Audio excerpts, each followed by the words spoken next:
menuntut ilmu. Tujuannya apa? Agar kita ini tidak gampang disesatkan oleh bisikan-bisikan setan yang terkutuk. Karena setan itu telah bersumpah di hadapan Allah akan terus ganggu manusia selama ruh mereka itu ada di dalam jasadnya. Akan tetapi kemudian salah satu di antara penawar gangguan setan itu yang majelis semacam ini. Adalah majelis ilmu yang semacam ini. Menjadikan kita ketika mulai lemah kembali semangat. Ketika mulai lupa kembali diingatkan. Nah, maka dengan majelis semacam ini kita berdoa kepada Allah, semoga Allah Ta'ala memberikan keistiqomahan kepada kita di dalam iman, di dalam Islam, di dalam amal soleh. Amin ya Rabbal Alamin. Salawat beriring salam semoga tercurahkan kepada uswah kita, suri tauladan kita, dan kekasih kita bersama, Nabi besar, Nabi agung, An-Nabi Muhammad sallallahu alaihi wasallam. Baik, kita langsung masuk ke materi. Karena di Ar-Royan ini mesti materi tidak selesai, waktu habis. Bukan karena Ar-Royannya ya, karena saya kakean kembangan ya. Maka kita masuk langsung ke materi. Sudah tobat, kok kumat. Dan ini tidak usah kaget. Manusiawi banget. Ini apa? Manusiawi. Maka di dalam Al-Quran Allah Ta'ala berfirman, wa khuliqal insanu dha'ifa. Dan manusia itu oleh Allah diciptakan dalam keadaan settingan pabrik penciptaan manusia itu saya dan panjenengan semuanya dha'ifa. Dha'if itu artinya apa? Lemah. Salah satu penafsiran kalimat wa khuliqal insanu dha'ifa, dan manusia itu tercipta dalam keadaan lemah, itu artinya apa? Gampang berbuat dosa. Ketika Allah Ta'ala menciptakan kita dalam keadaan settingan pabrik gampang berdosa, maka tidak usah khawatir. Allah itu maha adil. Contoh, Allah menciptakan manusia butuh pasangan. Maka bentuk keadilannya Allah diberi pasangan. Allah ciptakan laki-laki itu tidak cukup dengan satu istri. Allah ciptakan syariat, bolehnya.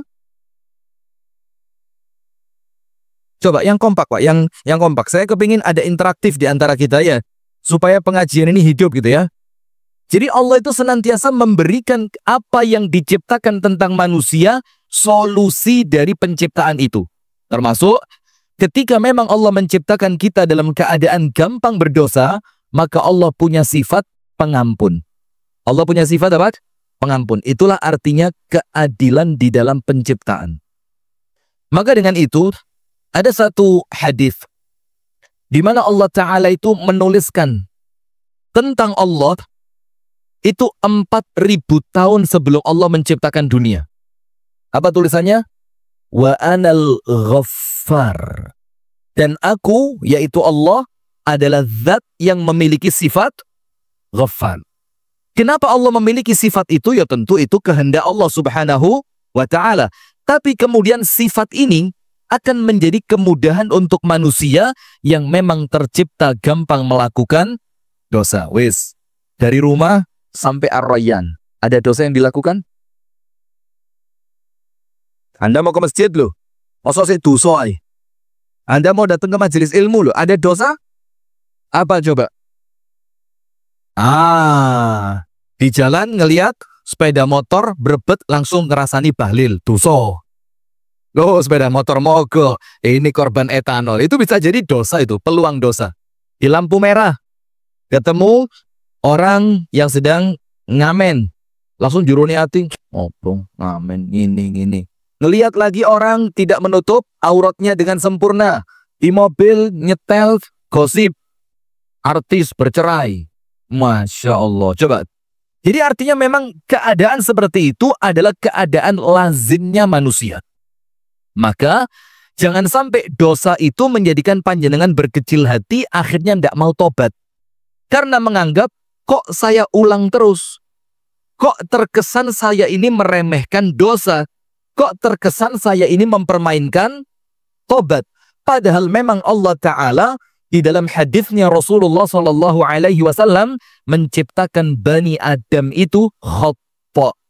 kullu bani adama khatta'un wa khairu al-khatta'in at-tawwabun. Setiap manusia pasti melakukan dosa.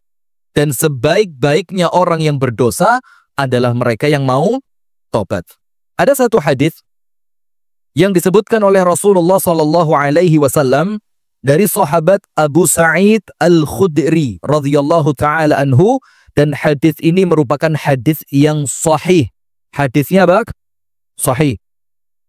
Rasulullah sallallahu alaihi wasallam mengatakan, qala iblis. Iblis itu ngomong dia. Apa omongannya? Wa izzatika la abrahu ughwi ibadaka ma damat arwahuhum fi ajsadihim. Jadi iblis itu ketika oleh Allah akan diusir dari surga, dia itu kan bikin beberapa kesepakatan dalam tanda kutip ya. Salah satunya apa? Minta tidak bisa mati sampai kiamat. Dan oleh Allah diiyakan. Kemudian setelah permintaan iblis itu oleh Allah diiyakan, iblis menginginkan apa? Iblis mengatakan, wa izzatika, demi kemuliaanmu ya Allah. Ini sumpah. Dia bersumpah langsung di hadapan Allah. La abrahu, tidak akan saya tinggalkan. Ughwi ibadaka, untuk menyesatkan hambam. Dan sesat itu tarafnya beda-beda, Pak. Ada sesat secara perbuatan, ada sesat secara akidah, ada sesat secara ibadah, ada sesat di dalam muamalah, macam-macam. Jadi kalimat sesat itu macam-macam. Aku akan terus menyesatkan mereka madamat arwahuhum fi ajsadihim, selama ruh mereka itu masih di badan mereka. Jadi pokok panjenengan napasnya belum habis, itu setan ganggu terus. Itu sumpahnya siapa? Iblis. Apa jawabannya Allah? Allah subhanahu wa ta'ala mengatakan, faqala, maka Allah menjawab sumpah dari iblis itu, wa izzati wa jalali, demi kemuliaanku dan demi keagunganku, kata Allah. Maka sumpah ini yang dipertaruhkan kemuliaan dan keagungannya Allah. Kalau sampai tidak terjadi, keagungan sama kemuliaan Allah itu apa? Hancur, tapi tidak mungkin. Maka Allah menjawab iblis tadi, wa izzati wa jalali, demi kemuliaanku dan demi keagunganku. Aku bersumpah demi itu, kata Allah. La azalu aghfiru lahum, aku akan tetap mengampuni mereka, mastaghfaruni, selama mereka mau minta ampun. Coba bayangin. Ini hadisnya sahih. Nah sekarang pertanyaan, Ustadz, ini sebelum nanti saya lupa, mumpung iling ya, karena kadang-kadang banyak nyimpen di sini, disimpan diurut nih, cek urutannya terakhir malah kelali. Saya sampaikan sekarang, Ustadz, apa bedanya orang yang niat tobat, tapi kemudian tobatnya itu main-main, hanya dipakai untuk tameng ketika dia bermaksiat tobat, maksiat tobat, maksiat tobat. Apa yang menunjukkan mereka itu guyon apa serius? Bedanya di mana? Tobatnya guyon dan orang yang tobatnya serius, perbedaannya di mana? Para ulama menjawab takhtid. At-takhtid, rencana. Yang membedakan antara orang yang tobatnya main-main dan orang yang tobatnya serius itu rencana. Maksudnya apa? Kalau dia merencanakan, aku tak mabuk dhisik, gak lek wis sadar, aku tak tobat. Itu main-main. Itu disebutkan oleh para ulama. At-takhtid. Jadi kalau mereka merencanakan, aku tak judi dhisik, aku tak sabung ayam. Di Jombang tidak ada ya? Kalangan tidak ada? Oh ada. Daerah mana? Bareng-bareng ah? Bareng-bareng dakwah di sana ya. Nah maka kalau mereka itu merencanakan, kira-kira enaknya kapan? Waktunya ini. Tempatnya di mana? Di sini. Golek koncone sopo? Ini. Lu kok berani kamu? Nggak apa-apa. Nanti setelah itu kita tobat. Kalau direncanakan bermaksiat dari awal, maka tobat yang sebelumnya dia ucapkan itu main-main. Ingat loh ya, tobat yang sebelumnya. Karena apa? Boleh jadi setelah kejadian maksiat itu, dia bertobat dengan tobat yang temenanan. Tidak menutup kemungkinan. Nah, sementara orang yang tobatnya sungguh-sungguh, bedanya di mana? Tidak pernah merencanakan dosa. Ketika dia bertobat, dia betul-betul serius, ya Allah, saya nyesel ya Allah. Dan salah satu rukun tobat itu apa? meninggalkan kemaksiatan yang dia bertobat darinya. Maka niat di jero niati, aku gak gelem maneh ya Allah. Kapok ya Allah. Tobat ya Allah. Ternyata setelah tobat yang serius semacam itu, namanya juga manusia. Tapi hati-hati. Manusia itu, Pak, bukan iblis yang terus-terusan berdosa.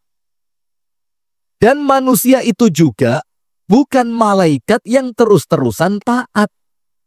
Maka manusia dan iblis dan malaikat itulah di tengah-tengahnya onok manusianya.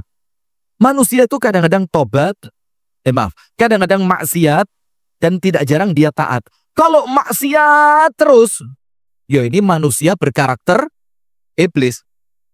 Taat terus, manusia yang mengalahkan malaikat. Nah, tapi manusia di tengah itu. Nah, maka dengan itu jamaah sekalian, apa yang membedakan orang yang tobatnya serius kemudian jatuh dalam maksiat lagi, dan orang yang tobatnya tidak serius, kemudian mengulang dosa berkali-kali?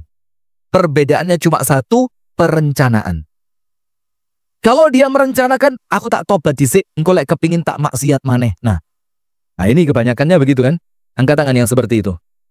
Nanti kalau ada saya suruh angkat kaki. Nah, ini kebanyakannya di situ, Pak. Maka jangan pernah punya pikiran untuk mengulang kemaksiatan yang Anda tobat darinya. Karena itu menunjukkan tobat Anda main-main, dan tobat yang main-main kecil kemungkinan oleh Allah diterima. Sementara kalau panjenengan tidak merencanakan, wes pokok getun temenanan. Ya Allah, ndak mau saya bohong lagi kepada istri, ya Allah. Ndak mau saya bohong lagi sama suami, ya Allah. Saya ndak akan lagi memukul anak saya, ya Allah. Saya tidak akan lagi melakukan kemaksiatan dulu. Betul-betul nyesel. Obat, istighfar. Bahkan ditambahi dengan 2 rakaat sholat sunnah. Betul-betul tobat dia.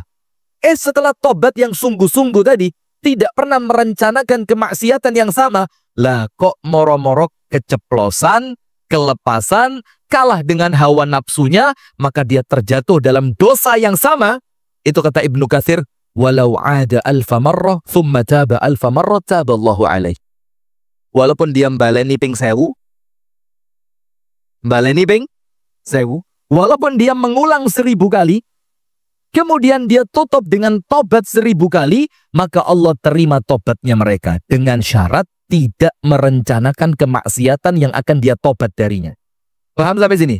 Nah, maka dengan itu iblis nangis. Kenapa iblis nangis? Manusia dosa berkali-kali, yang penting mau tobat diampuni. Aku dosa 1 kali, Allah usir dari surga. Ya benda. Iblis itu kesalahannya apa? Tidak mau sujud kepada Nabi Adam karena latar belakang sombong. Maka Ibnul Qayyim itu mengatakan induknya dosa 3. Lek telu iki ono liyane katut. Kata Ibnul Qayyim, induknya dosa ada berapa? 3. Nomor 1, sombong. Nomor 1 apa? Sombong. Itu induknya dosa. Nomor 2, hasad. Nomor 2 apa? Hasad. Nomor 3, tamak rakus. Sombong bikin iblis keluar dari surga. Hasad bikin terjadinya pembunuhan pertama di muka bumi. Habil dan Qabil. Tamak itu yang menjadikan Nabi Adam terusir dari surga. Dibilang wakulu apa? Allah mengatakan kepada Nabi Adam, wala taqraba hadhihi syajarata. Ambil semua sesuka kamu di surga ini. Situ tok uwetiki. Bukan jangan dimakan. Jangan dideketi. Wala taqraba. Adam, Hawa, jangan deketin. Karena justru kepingin yang dilarang, apa yang terjadi? Diturunkan dari surga. Nah, maka dengan itu setan itu nangis. Kenapa manusia ini kok begitu spesial? Allah sampai mengatakan, aku akan senantiasa mengampuni mereka. La azalu aghfiru lahum. Terus aku terima tobat mereka. Terus aku terima istighfar mereka. Terus aku akan mengampuni mereka. Mastaghfaruni. Selama mereka mau istighfar kepadaku. Maka dalam riwayat yang lain dikatakan, wallahu la yamallu hatta tamallu. Ada seorang laki-laki dosa. datang sama Nabi Muhammad, ya Rasul, kalau saya berdosa saya dapat apa? Dibilang, ditulis 1 titik hitam di dalam hatimu. Kalau saya istighfar dan tobat, dibuse, dihapus. Kalau setelah dihapus saya berdosa lagi, ditulis lagi. Setelah berdosa saya tobat lagi, dihapus lagi. Setelah itu diulang-ulang sampai Nabi Muhammad mengatakan apa? Allah tidak bosan menerima tobatmu sampai kamu yang bosan bertobat. Kemudian jamaah sekalian, tobat ini merupakan perintah Allah Subhanahu wa taala. Sehingga mau terulang berapa kali pun dosa, jangan ditinggalkan perintah Allah. Allah nyuruh kita tobat. Nabi Muhammad tobat dan istighfar sehari berapa kali? Ada satu riwayat 70, ada riwayat yang lain 100, ada riwayat lagi mengatakan lebih dari 100. Itu tobatnya bukan tobat guyon, tobat yang cuma astagfirullahaladzim, astagfirullahaladzim, astagfirullahaladzim. Ini tobat temenanan, Pak. Temenanan itu apa? Serius, betul-betul memunculkan hati ketika Nabi Muhammad itu bertobat kepada Allah. Astaghfirullah, diiling dosane apa? Wa atubu ilaih, gak tak baleni maneh. Istighfar, diingat dosanya apa? Wa atubu ilaih, dan aku bertobat kepada Allah dari dosa tersebut. Itu menunjukkan ke dalam hati, tidak akan saya ulangi lagi. Maka Allah perintahkan kita dalam surah At-Tahrim. Dalam surat At-Tahrim pada ayat yang ke-8. Ya ayyuhalladzina amanu tubu ilallahi taubatan nasuha. Wahai orang-orang yang beriman. Lihat, yang diperintah tobat siapa? Orang yang beriman, bukan ahli maksiat. Bukan ahli maksiat. Disebutkan oleh sebagian ulama, kenapa orang sudah beriman kok disuruh tobat? Dijelaskan ucapannya Abdullah ibnu Mas'ud. Abdullah bin Mas'ud bilang apa? Orang beriman itu melihat dosanya dia itu seperti... Ibu-ibu sehat, Bu? Pak jenengan kenapa? Kayak nonton jaranan loh, Bu. Gini. Yang serius, jangan gini, Bu. Nyatet gitu loh. Masya Allah, Pak. Saya doakan sehat walafiat, panjang umur semua ya. Amin ya rabbal alamin. Saya lanjutkan. Kenapa yang diperintah tobat bukan ahli maksiat? Dalam ayat ini, At-Tahrim ayat 8. At-Tahrim 8. Kenapa yang disuruh tobat orang-orang yang beriman? Dan iman itu, Pak, di atasnya Islam. Ingat khutbah Jumat tadi? Nggak tahu Anda, nggak Jumatan di sini kok. Maka Islam dulu, baru iman. Ini yang diperintah tobat sama seperti orang yang diperintah puasa. Ya ayyuhalladzina amanu kutiba alaikumusiyam. Termasuk tobat. Ya ayyuhalladzina amanu tubu. Wahai orang yang beriman, bertaubatlah kalian. Ilallah, kepada Allah. Tobat dengan sifat apa? Taubatan nasuha. Nasuh itu apa? Tobat yang bisa menasehati diri untuk tidak balik lagi. Nasuh. Termasuk nasuh. Itu sempurna. Maknanya apa? Sempurna. Sudah? Dari ucapan Abdullah ibnu Mas'ud, kenapa justru orang beriman yang disuruh tobat? Karena, Pak, kalau ahli maksiat, kadang-kadang wis keblinger gak kerasa lek dosane gede. Orang kalau musirun itu apa? Terus-menerus dosa, maka dosa besar terasa kecil. Dosa kecil gak kerasa blas lek dosa. Ada ngeludah di jalan raya. Dosa apa enggak? Le jawaban, enggak apa-apa, oh ini belajar kok. Wah. Dosa apa enggak? Itu dosa kok, bukannya kena orang, tidak pada tempatnya. Zalim. Makan kacang, kuacir. Terus jendela mobil dibuka. Itu dosa ada sak dawane embong. Kroso oleh dosa. Gak kroso wong biasa kok. Ngerokok, ini teman saya ini ya. Kena putungi rokok orang yang meripati abu rak ini. Itu yang ngerokok kroso dosa. Blas. Jadi sing ngerokok apa? Salah dhewe ndek mburiku. Lah apa kadang harapku? Pokok orang itu begitu, Pak. Dosa kecil tidak akan terasa kalau terus-terusan. Dosa besar kalau diteruskan terasa apa? Kecil. Maka yang disuruh tobat orang yang masih punya iman, yang merasa bahwa dosa itu membinasakan. Dan ahli maksiat tidak akan ngerti itu. Sudah, maka Abdullah bin Mas'ud mengatakan orang beriman itu, Pak, melihat dosanya seperti gunung besar di atas kepalanya yang akan segera runtuh ke atasnya. Itu orang beriman. Jadi senantiasa merasa khawatir dosa itu akan menghancurkannya. Itu orang beriman. Sementara orang-orang fajir itu apa? Pelaku kemaksiatan. Melihat dosa mereka seperti laler. Mencelok nang ril. Dari mana ril? Laler, mencelok ke hidung ini. Fa'azalaha. Terus digusak. Shoot. Kemudian lalatnya pergi dan dia lupa. Itu ahli maksiat seperti itu. Jadi ngelakoni dosa itu seperti kencelokan laler. Terus lalernya digusak, lalernya pergi, dia apa? Lupa. Nah, maka dalam ayat ini justru yang disuruh tobat itu orang yang beriman. Ya ayyuhalladzina amanu tubu ilallahi taubatan nasuha. Apa yang akan Anda dapatkan? Asa rabbukum ayyukaffira ankum sayyiatikum. Dosa kita sama Allah diampuni.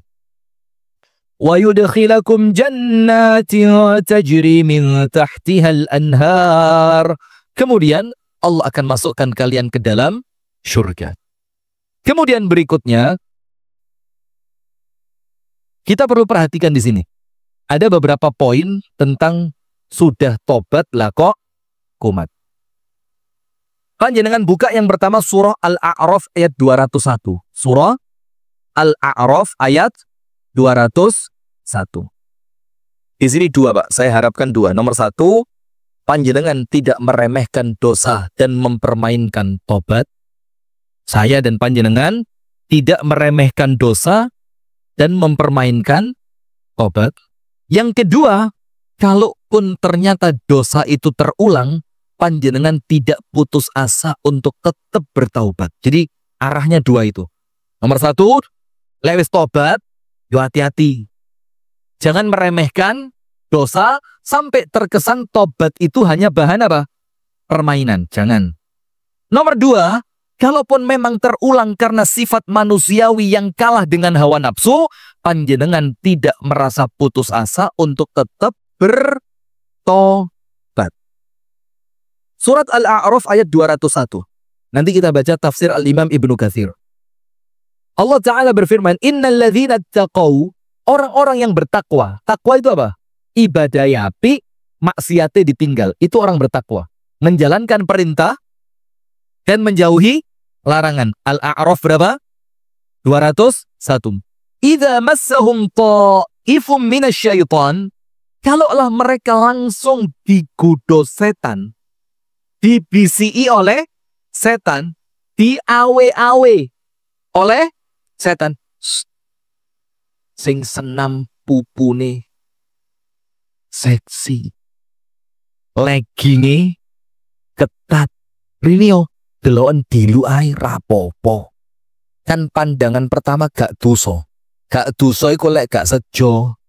Lek pandangan pertama di planning,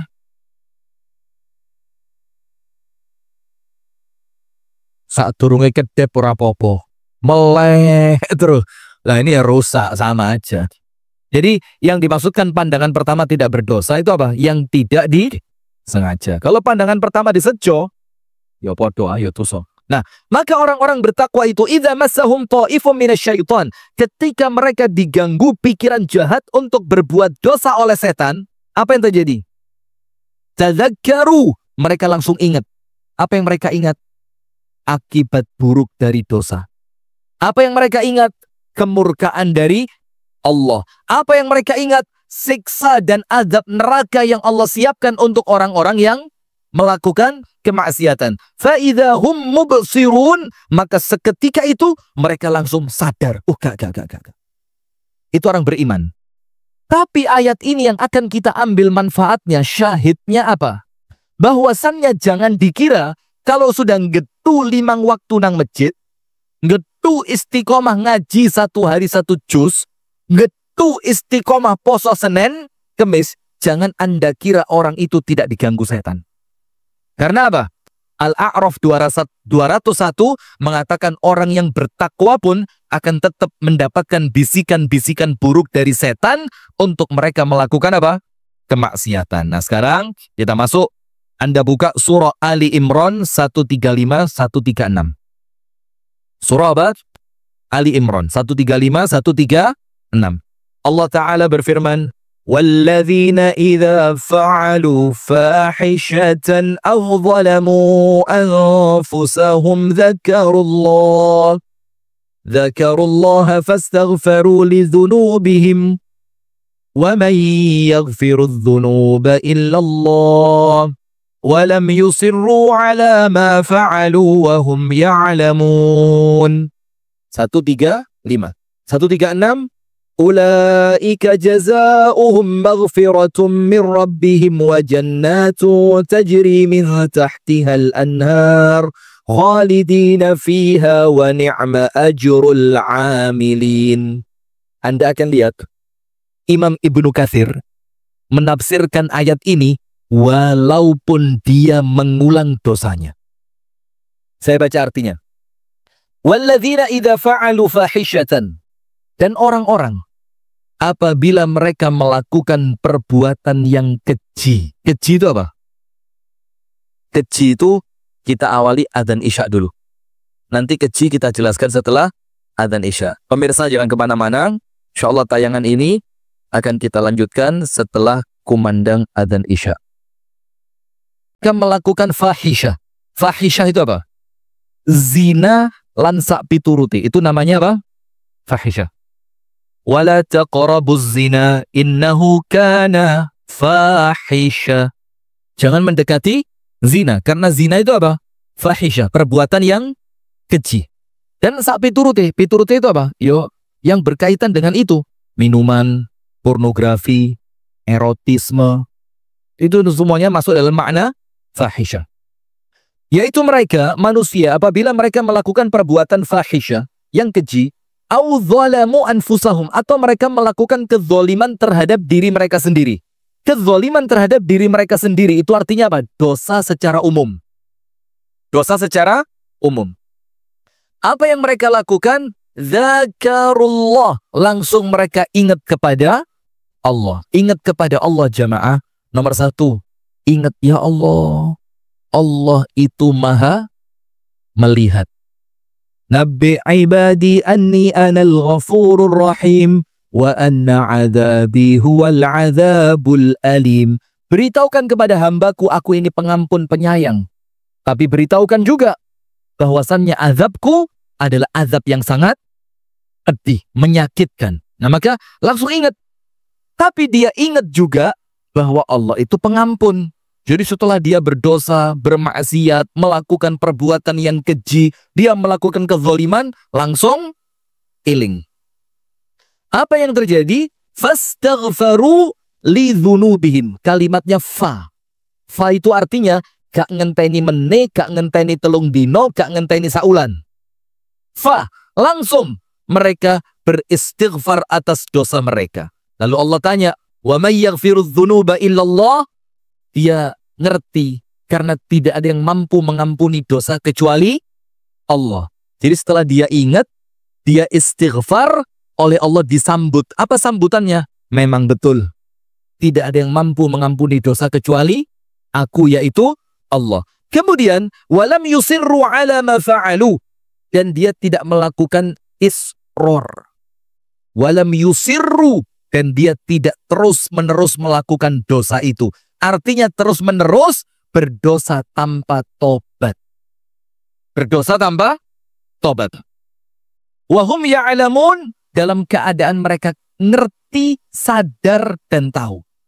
Kemudian, ulaika jazaohum maghfiratum min rabbihim wa jannatun tajri min tahtihal anhar.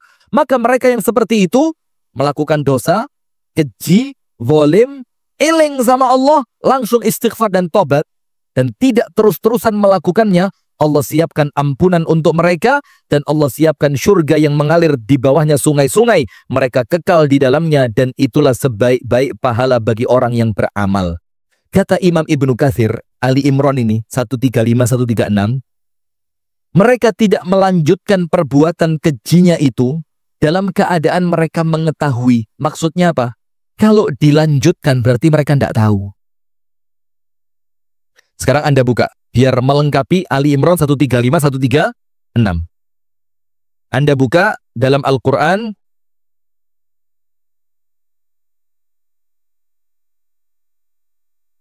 Dalam surah An-Nisa ayat yang ke-17. Surah apa? An-Nisa ayat yang ke-17. Allah Ta'ala berfirman dalam An-Nisa ayat 17. Ini pelengkap supaya panjenengan ngerti kalimat wahum ya'lamun, dalam keadaan mereka sadar. Maksudnya Allah Ta'ala jamaah, orang itu pas ngelakoni dosa itu gak sadar. Gak sadar bahwa Allah melihat. Tidak sadar bahwa Allah itu azabnya sangat mengerikan. Panjenengan buka An-Nisa 17, pelengkap aja. Innamat taubatu 'ala Allah lilladzina ya'maluna su' bijahalah. Tobat itu akan Allah terima bagi mereka yang melakukan keburukan karena kebodohan. Jadi tobat itu diterima kalau orang itu melakukan kebodohan, melakukan dosa karena apa? Kebodohan. Dan kebodohan itu dikatakan oleh para ulama, yo kemaksiatan itu. Berarti orang yang maksiat itu sedang melakukan kebodohan. Berarti kalau mereka gelem tobat, diterima sama Allah. Maka jangan tertipu. Kalau Anda mau tobat, sama Allah diterima. Kemudian, kata Ibnu Katsir, kemudian mereka kembali kepada Allah, ingat kepada Allah, an qarib, dalam waktu dekat. Jadi gak ngenteni engkok meneh ulan ngarep. Langsung, habis dosa, langsung apa? Tobat. Kemudian, meskipun dosanya terulang, dan selama mereka mau bertobat. Anda buka tafsir Ibnu Katsir, Ali Imran 135-136.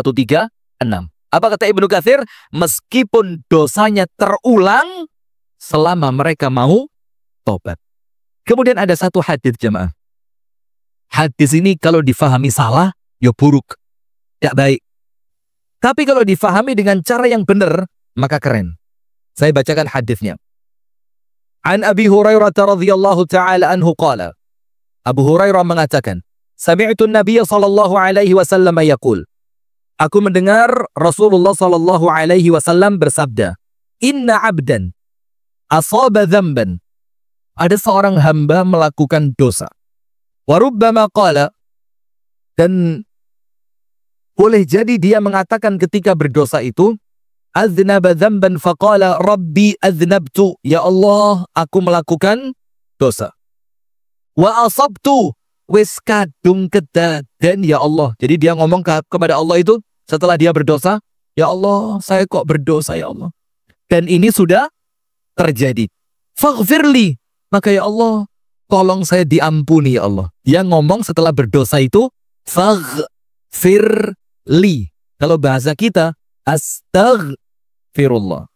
Faqala rabbuhu, maka Allah berfirman kepadanya, alima abdi anna lahu rabban. Ini loh hambaku tahu bahwasannya dia memiliki seorang Tuhan yaghfiru dzamba wa ya'khudhu bih, yang senantiasa mengampuni dosa dan memaafkan kesalahan. Jadi Allah jawab setelah orang itu ngomong begini, ya Allah, saya berdosa ya Allah, tapi sudah kejadian ya Allah, maka tolong saya diampuni. Sama Allah dijawab, dia ini ngerti kalau dia punya Allah yang maha pengampun dan senantiasa memaafkan. Apa yang terjadi? Ghafartu li abdi, maka Allah langsung ampuni. Thumma makatha ma sya Allah, thumma asaba dzamban. Kemudian dia berhenti dari dosanya. Ingat, walam yusirru. Ali Imran berapa? 135. Tidak terus-terusan, dia berhenti. Ternyata setelah dia berhenti beberapa saat, apa yang terjadi? Thumma asaba dzamban. Kemudian dosa maneh. Tidak lama setelah itu, setelah dia tobat, setelah dia berhenti, lah kok apa? Dosa lagi. Apa yang terjadi? Dia ngomong lagi, ay rabbi adznabtu au asabtu dzamban akhar. Ya Allah, saya berdosa lagi ya Allah. Dia ngomong, tapi ampuni aku ya Allah. Allah mengatakan lagi, dia punya Allah, dia ngerti bahwa dia punya Tuhan yang mengampuni dosa dan memaafkan kesalahan. Apa yang terjadi? Faghafartu lahu, aku ampuni dia.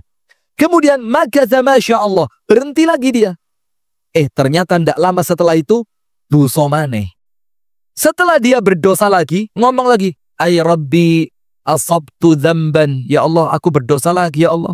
Faghfirli, ampuni untukku ya Allah. Allah bilang apa? Dia tahu bahwa dia punya Tuhan yang mengampuni dosa dan memaafkan kesalahan. Kemudian Allah mengatakan, falyaf'al ma syaa' faqad ghafartu lahu. Wis, setelah ini lakonono sak senengmu, selama kamu mau istighfar dan tobat, saya ampuni, kata Allah. Bayangin. Jadi kalimat tobat, lah kok baleni.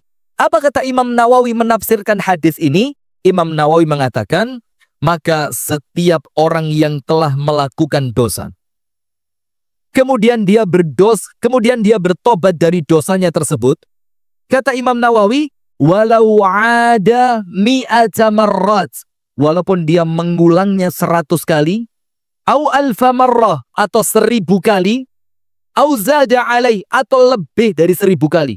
Jadi kalau ada orang berdosa, kemudian tobat, kata Imam Nawawi, lah kok dibaleni ping 100? Tapi tobat. Jangankan 100, ping 1000, tapi tobat. Atau bahkan lebih, maka taubatnya oleh Allah diterima dan gugur dosa dari kemaksiatan yang telah dia lakukan. Kemudian, maka Imam Nawawi mengatakan, kalau dia bertobat dari semua dosa, semua, dipikir sing macam-macam diiling kabeh, terus tobat 1 kali untuk semua dosa itu, apa kata Imam Nawawi? Maka tobatnya sah dan gugur semua dosanya. Nah sekarang tapi jamaah hati-hati. Ada 4 cara yang disampaikan oleh para ulama supaya tobat itu gak gampang kumat. Jadi pikirannya jangan cuma yang penting tobat diampuni. Iya, memang diampuni. Tapi kalau meremehkan, tidak diampuni. Tapi kalau niatannya main-main, tidak diampuni. Dan siapa yang jamin kalau kita masih punya kesempatan untuk tobat? Na'udzubillah, ya, semoga Allah mengampuni kita semua ya, amin. Berapa banyak orang itu yang meninggal pas maksiat? Kalau di tempat kita ini yang umum apa? Oplosan itu. Coba, Anda bayangin, dia menghadap Allah, di kerongkongannya itu masih ada bau miras. Na'udzubillah min balik. Ada orang yang ketemu dengan Allah, di darahnya masih mengalir narkoba. Ada orang yang ketemu sama Allah, di dalam perutnya masih ada sisa makanan dari harta haram. Dan dia berjumpa dengan Allah dalam keadaan itu. Maka kata para ulama, ada 4 tips. Agar orang itu setelah dia bertobat, dia tidak lagi bermaksiat. Yang 2 amalan, yang 2 sikap. Amalan, perbanyak sholat dan puasa. Kalau amalannya apa? Perbanyak sholat dan puasa. Maka orang itu kalau selesai tobat, harus memperbanyak sholat. Kenapa? Inna sholata tanha anil fakhsyai wal munkar. Karena sholat itu menjadikan kita terselamatkan dari perbuatan keji dan kemungkaran. Kepingin maksiat, cepat wudhu sholat. Kepikiran maksiat, wudhu sholat. Kepikiran maksiat, wudhu sholat, wudhu sholat, wudhu sholat. Di waktu yang memang tidak terlarang sholat. Kalau waktunya pas waktu yang terlarang sholat, sholat sunnah ba'dal wudhu boleh apa enggak? Boleh. Tahiyatul masjid boleh apa enggak? Boleh. Maka cari cara biar Anda bisa sholat. Insya Allah sholat itu akan menyelamatkan kita dari perbuatan keji dan munkar. Nomor 2, puasa. Rasulullah mengatakan tentang puasa itu apa? Fa'innahu lahu wija. Puasa itu tameng dari perzinaan dan kemaksiatan. Ada kisah seorang tabi'in yang tobat. Maka kemudian dia cari cara, yo opo cek tobatku iki gak kumat maneh maksiate. Dinasehati sama seorang ulama, disuruh apa? puasa Daud. Ketika dia puasa Daud, sahur, terus menjelang zuhur, kepingin maksiat, kepikiran, waduh lah aku poso, masuk maksiat, terhalangi. Kemudian dia kepingin melakukan kemaksiatan lagi yang lain, kepikiran, loh aku poso. Sampai pada akhirnya, dia terbiasa dengan puasa dan kebaikan itu tidak pernah mengulang kemaksiatannya lagi. Maka puasa itu kata Rasulullah apa? Wija. Wija itu apa? Tameng. Tameng dari apa? Kemaksiatan. Kemudian yang dua sikap. Sikap yang pertama, daiman zikru al-maut. Ilingo mati gak tahu mandek. Karena kalau pas Anda mau maksiat, maksiat mumpung tidak ada orang. Tidak ada orang itu bukan berarti tidak ada malaikat maut. Bisa jadi pas Anda sedang maksiat, kematian itu datang. Dan na'udzubillah, semoga Allah Ta'ala menyelamatkan kita semua dari kematian yang su'ul khotimah. Amin ya rabbal alamin. Yang keempat, suhbah as-salihah. Berteman dengan orang soleh. Berteman dengan orang baik. Nah, berteman dengan orang baik itu akan memalingkan keinginan bermaksiat. Maka orang yang senantiasa kumat setelah tobat, itu tidak boleh sendirian. Tidak boleh sendirian. Dia harus senantiasa menyibukkan diri, senantiasa kumpul mbek wong-wong sing apik. Datang ke pengajian, kumpul di masjid, ikut orang-orang soleh ketika mau safar kemana. Cari kesibukan bersama orang-orang yang baik. Karena kumpulan dengan orang soleh itu senantiasa menjadi pagar untuk setan ganggu panjenengan. Ketika setan mau ganggu, kepikiran, kepingin rek. Tapi mikir apa? Lah aku mbek wong iki mosok maksiat. Engko konangan, engko diseneni, engko diguyu, engko dilok-ilok. Dilok nih segala macam. Akhirnya itu tameng. Nah, maka dengan 4 hal ini, insya Allah menjadikan orang yang telah tobat akan senantiasa terjaga untuk tidak mengulang maksiat. Nomor 1, perbanyak sholat. Yang paling penting fardu. Fardu itu ojo ditinggal paten. Nggak boleh. Yang kedua, rawatib. Rawatib itu luar biasa pentingnya. Kemudian kalau mau meningkat lagi, tahajud. Kalau mau meningkat lagi, duha. 4 ini. Fardu, rawatib itu yang mengiringi fardu. Qobliyah dan ba'diyah, tahajud, duha. Wiziki insya Allah paten. Tapi gitu, doa minta tolong kepada Allah. Kemudian yang kedua, biar tidak gampang kumat, istiqomah kan apa? Puasa. Karena Rasul mengatakan puasa itu tameng. Jadi lek panjenengan poso, panjenengan mesti wedi. Ojo rek, mosok poso rasan-rasan. Cok, mosok poso dulu ibu-ibu senam. Nah, akhirnya apa? Terhalang. Jadi puasa itu rem. Yang dua terakhir, sikap. Senantiasa ingat, mati. Berapa banyak orang yang meninggal ketika sedang maksiat. Na'udzubillah min dzalik. Dan yang terakhir, ojo sampai dewean, senantiasalah berteman dengan orang-orang yang baik. Barakallahu fikum. Itu jamaah sekalian yang dapat kami sampaikan di malam hari ini. Semoga pengajian ini menjadikan kita apa? Senantiasa semangat untuk tidak pernah merencanakan kemaksiatan. Intinya maksiat ojo sampai di planning. Kok yo minggu pas bojoku ra enek susulan rene. Waduh, itu masya Allah medeni. Jangan punya planning untuk maksiat. Karena apa? Ciri tobat yang serius sama tobat yang tidak serius itu setelah tobat masih punya planning untuk maksiat.